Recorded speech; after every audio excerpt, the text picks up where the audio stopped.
Satu unit mobil Nissan Juke berwarna hitam yang sempat dilaporkan hilang akhirnya ditemukan oleh aparat kepolisian. Mobil tersebut diketahui dibawa kabur oleh calon pembeli.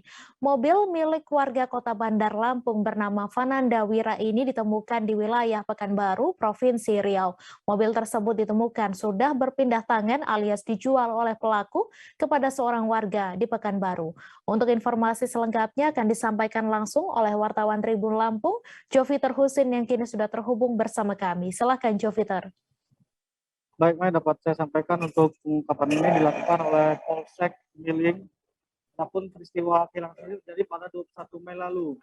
Mobil tersebut ditemukan di wilayah Pekanbaru Riau setelah dilakukan penyelidikan. Namun aparat kepolisian tidak menemukan pelaku yang diduga telah kabur setelah menjual mobil tersebut. Dari pihak polisi sendiri tercatat ada TKP lain yang dilakukan oleh DPO berinisial BY. Salah satunya di Provinsi Jambi dan wilayah Sumatera Utara. Saat ini aparat kepolisian masih melakukan penyelidikan untuk melakukan penangkapan DP tersebut. Demikian, Mei. Terima kasih Joviter atas laporan Anda. Selamat bertugas kembali. Jangan lupa subscribe, share, komen, dan like ya.